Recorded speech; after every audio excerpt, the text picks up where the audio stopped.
do you support what Hamas launched on Saturday morning? Well, this is not the right question, Louis. Really, the right it's question. It's an important question. No, it is not an important question because whether you support their action or not is an important question. No. It is not an important question. Hamas is a group, is a militant group. You're talking with the Palestinian representative. Our position is very well known and clear. And what is that? Do you support Hamas's actions? And then you cannot equate. This is not about support or not support. I am here to represent my people, the Palestinian people, what they are going through. I'm not here to condemn anybody. And if anybody that needs to be condemned, it's what you call the only democracy in the Middle East, that is Israel, between parentheses, that is doing what you have just reported, targeting civilians. And this has not just happened the last 48 hours. Hamas was just targeting Palestinians, but you won't condemn that. I'll tell you one thing. Hamas is not the Palestinian government, okay? The Israeli government is giving orders for its organized army. So please don't draw any symmetry here. Don't equate. There is no way you can draw any symmetry. And don't equate between the occupied and the occupier. This doesn't serve justice to understand for your audience and viewers the real situation. Since Israel's establishment, it has had one military doctrine. When it fights, it goes and fights civilians, kill civilians, so they pressure the fighters. Since 1948, and go back to the record, and this has been repeated in Gaza and will continue to be repeated. So the conversation is not a blame game. I am not in the business of blaming the victim here. The real conversation is how do we stop this vicious, deadly cycle? You just condemned Israel for killing civilians, and you won't condemn Hamas for killing civilians. How many times you have interviewed Israeli officials, Louise? Hundreds of times. Hundreds of times. How many times Israel have committed war crimes right live on your own cameras? Do you start by asking them to condemn themselves?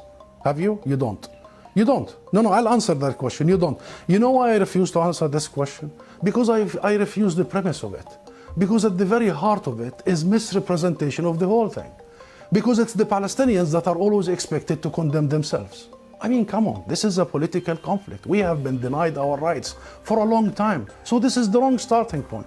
The right starting point is to focus on the root causes, is to try and get out of this extreme dark tunnel, as opposed to this business by BBC and the mainstream media for 75 years. You bring us here whenever there are Israelis who are killed. Did you bring me here when many Palestinians in the West Bank, more than 200 over the last few months? Do you invite me when there is such Israeli provocations in Jerusalem and elsewhere? What Israelis have seen, which we started by saying tragic, the last 48 hours, the Palestinians see every day for the last 50 years. You know the situation in Gaza, you've just described it. This is the biggest open-air prison. Those people, 2 million, have been taken hostage by Israel for the last 16 years.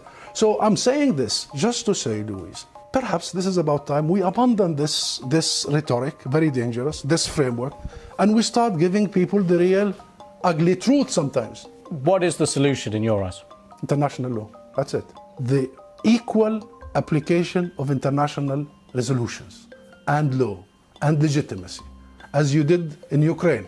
Would you bring the Ukrainian ambassador here and start asking him to condemn some of his fighters? We need to fully and equally apply the rules that were created by the League of Nations after the horrors of the Second World War. We need to make sure that Israel is not the exception. It has been for the last 75 years. We need to make sure that nobody is above the law. Britain is renowned, Louise, for the rule of law. I think that's the solution. Israel is an occupying force. It is responsible to provide protection for the people under its occupation. And should they commit crimes and crimes against humanity in the coming hours and weeks, it must be held accountable by the international community and the international judicial system. Hussam Zomlot, thank you very much for coming on the programme. Thank you.